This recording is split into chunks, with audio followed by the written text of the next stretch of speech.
Hello again, welcome back. The title of my last video was the world's best cosmic horror game, and I stand by that claim. If you Google cosmic horror games, you'll get about 50-ish games. A lot of these titles are pretty good. Amnesia: The Dark Descent is one of the most infamous horror games out there, especially for Let's Players and YouTubers. Especially PewDiePie. You're my only friend, Stefano. Oh, no,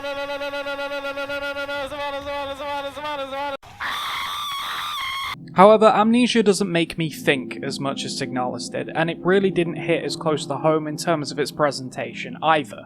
However, I'll let you be the judge. You can sit through these videos, have a lovely time, or go through Signalis. Or if you've already played the game, let me know in the comment section below how you feel. Last time, we went into the subject of cosmic horror, Junji Ito's Uzumaki, and the introduction to Signalis. This episode, we're going to be continuing where we left off, but before we do so, I need to talk about how I'm going to talk about Signalis. Firstly, we're going to go through the game, all of its events, some of its items, and its lore descriptions. These lore descriptions will be scattered throughout the game on little documents, pieces of paper, journal entries, etc. A lot of the messages we find will be cryptic and won't explain themselves fully until we either get to a certain part of the game or have another note that will describe what is actually going on. This game gives you so little answers with its story and its overarching themes that it causes YouTubers to come out of the woodwork and talk about it, even if said YouTuber has been gone for about 16 months.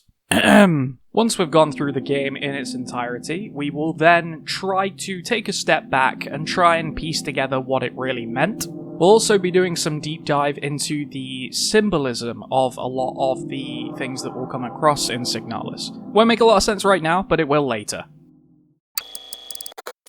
Moving on, we find ourselves inside a mining facility designated S23 Sierpinski. Elster is staring into a mirror, trying really hard to recreate the opening to Silent Hill 2. If we interact with the mirror, we're told that we've come all this way to find her. I'm not turning back now. So, we've come all this way to find Ariana young, right? Well, no. Checking our inventory, the photo has very little burn damage on it now, and the girl is now called Elena Seo, a brown-haired woman in an officer's uniform. The game doesn't seem to acknowledge the fact that it's changed, and for the time being, I won't either. For those of you who watched last time, you'll know that I don't have a physical copy, and I really want one. The reason why is because you get a photograph on the inside that switches between the Ariana and the Elena portraits, like a little holograph thing. Looking around, it seems like we're alone here. A note tells us to head towards Classroom 4C, taking your receptionist key and heading right. A poster on the wall tells us about the Rule of Six, a rule imposed by the Yusan regime that reminds us that private property is a privilege, just in case you need to be reminded that Brother Eye is constantly watching. And to get this out of the way, the Rule of Six is actually enforced on you by what I assume is Elster's programming. This means that you have 6 inventory slots, and you will run into some storage problems later on, but it's since been fixed by the developers to make it more manageable. You can even extend the inventory in the settings, but I'm not going to do that. Exploring our new play area, we find a dead Replika on the ground, apparently in a horrible condition with infected-looking biocomponents bulging out of her shell. If that doesn't scream parasitic infection to you, I'm sure it will when it gets up in a few minutes. When exploring some rooms, you might find a red TV. These are your save stations across Signalis. But don't get too safe. If you accidentally click one you choose not to save, the game will slam a keyboard and actively threaten you. A nearby service request form tells us that there is a safe that constantly resets the default combination in the manual. This is the clue to a puzzle that will help us progress through the game, and it kinda does this a lot. Sometimes it'll be a document, sometimes it'll be a form, sometimes it'll just be an item for a puzzle that you haven't even found yet. This is where that Resident Evil and Silent Hill mindset needs to come into play. Explore the area, find locked doors, find keys to said locked doors. Behind locked door is an item that you'll need to progress forward to the next area, etc, etc. In this case, if we find the manual, we get the code, and we get whatever's in the safe. Something I really appreciate about Signalis is all of these stylized posters. I can't read any of them because I don't speak German, but it still sets the tone really well for the atmosphere of the Yusan regime. This one says, "No running in the hallways, be mindful of your neighbours.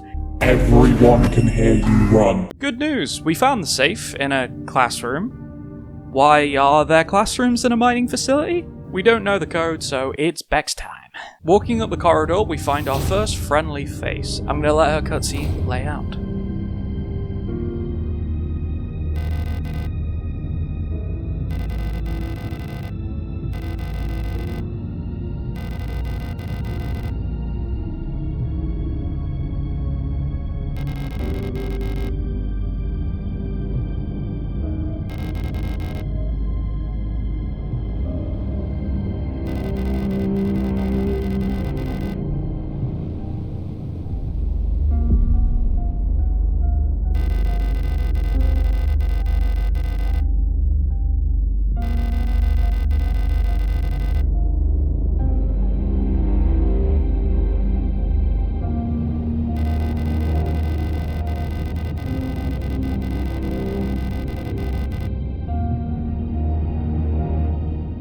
So, all Gestalt workers were sent into the mines below the facility, so we know where we're headed. We're told we need a key to access the elevator that's on the floor below us. There's a key already in this room, so let's go back and use it. Quick side note though, let's find out a little bit of lore about the connections and differences between Gestalts and replicas. See, replica means copy. In this case, it means a synthetic reproduction of a Gestalt.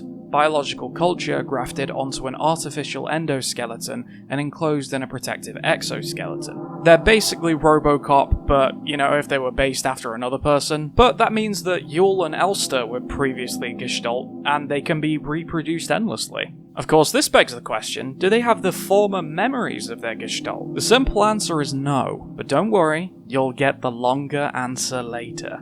While we're at it, why do we use Gestalts for mining work? Surely a mass-produced version of fucking Minecraft Steve would get the job done faster. Moving on, and walking past the, floor decoration, we're able to get into a room called the Protector's Office, and it's time to get some protection, if you catch my drift. Going back through the corridor, our former decor begins to stand on its hind legs again.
Couple of things first, how would she know that I'm not from around here?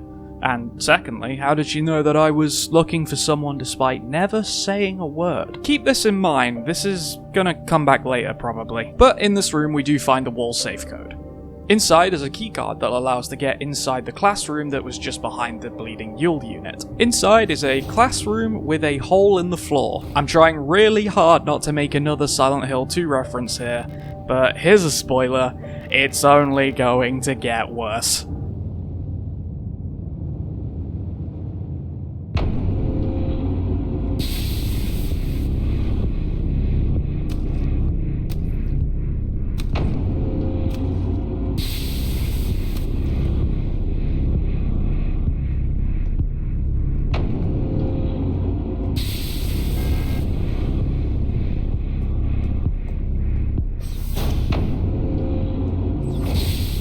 As soon as you start exploring this area, you can tell that the degradation of the station is worse here already, and you can probably predict that it'll only get worse the closer we get to Alina Seo. Whilst doing a bit of exploring, we find a bunk room, revealing one of the most depressing facts about the station. Quote, "In facilities like these small, caged bunks are all a Gestalt worker can call their own."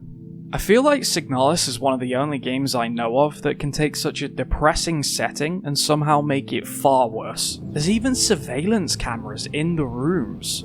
In one of the bunk rooms we find a clue about Alina, a diary entry from herself. It reads that she's worried she might have the flu, but she also mentions us, saying that she hasn't seen us for a few days, hoping we're okay because more and more people go missing in the mines. Is she talking about us, the player, or is she talking about another Elster unit?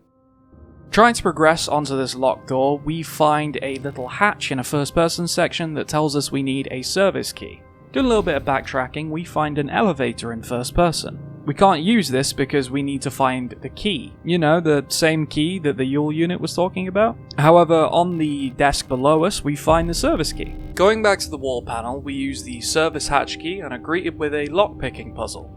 Using my very small brain, we manage to brute force the latch and make our way into the hallway. So, this is where the game starts opening up a lot. Going forward, I won't take you through every step of the game, that would defeat the purpose of playing it. But I will call attention to the cutscenes and documents we find throughout the game and where to find them. For example, in the back room of this kitchen, we find a service request form from a Yule unit stating that her map module is broken and she can't find a way around the facility. Apparently she had to sleep in the hallway because she couldn't find the staff elevator to get to her dorm. This should be your first indication that replicas aren't emotionless husks grafted onto an artificial body to serve the purpose they did as a gestalt.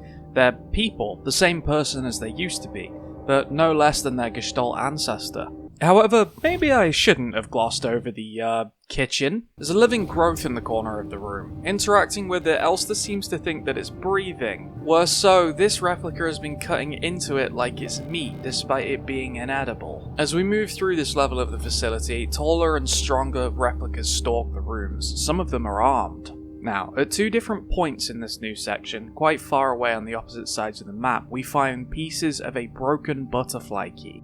We'll come back to this. Going into this room, we find a Storch unit armed with a rifle. Talking to her, all she tells us is that we shouldn't be here because the facility is on lockdown. In the same room, there's a keycard, the West Wing key. However, this key is of interest to us. It has Alina's face on it. Just looking at the picture, you can tell something's happened to Alina, possibly something violent or accidental. They took her picture like this, covered in bandages. In this room we find a note titled Search Protocol.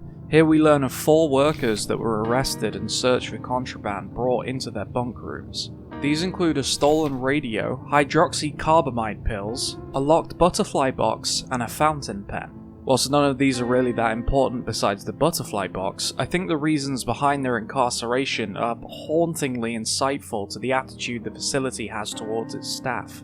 Handing out flyers at a university is considered a counter-revolutionary activity. Alina collapsed at work due to exhaustion, and they searched her bunk before transferring her for medical attention. And Heinrich was arrested on suspicion of conspiracy against the state. However, most interestingly, arrested on suspicion of bioresonance. They believe bioresonant people to be a threat, even if you don't commit a crime. So, let's go back to the butterfly box.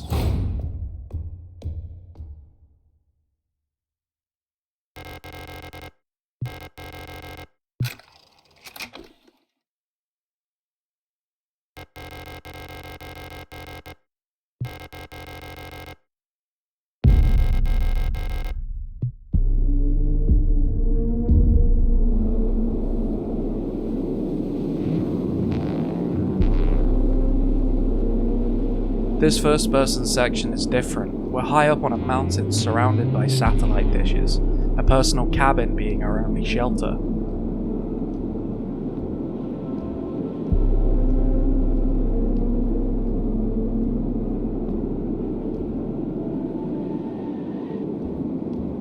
Walking inside, we find a note addressed to Radio Officer Young. It reads as follows. Dear Iris, I hope you and Ariana are both well. I've spoken to the officials at Aeon, and they agreed it would be best for Ariana to attend school in Sector C. I have a spare room she can stay in until she graduates. I know you two are inseparable, but we both know that it is best for your daughter if she receives a normal education in the city. Love, your sister, Camilla. This place was Ariana's home, living in a secluded life in the mountains of Rotfront with a mother, and it's unclear how old she would have been at this time. This is my take here, but please let me know if you have a different one. Camilla, Ariana's aunt, works at Aeon, the National Ministry for Work and Education, and is strong-arming Ariana into education by blanketing her letter with choice, making it appear as a suggestion to be forced apart from her mother. We know the USAM regime doesn't take kindly to free speech or opposing ideals, so a child that lives in seclusion from the state, they could become unsightly for the nation of USAM. And it's better to brainwash someone early so they don't ask too many questions. Iris no longer has a choice to shield her daughter from the world in seclusion, reading books in peace away from the horrific brother eye that none can escape from. No matter how much she's done or how hard she's tried, this will be the first step in a series of tragedy.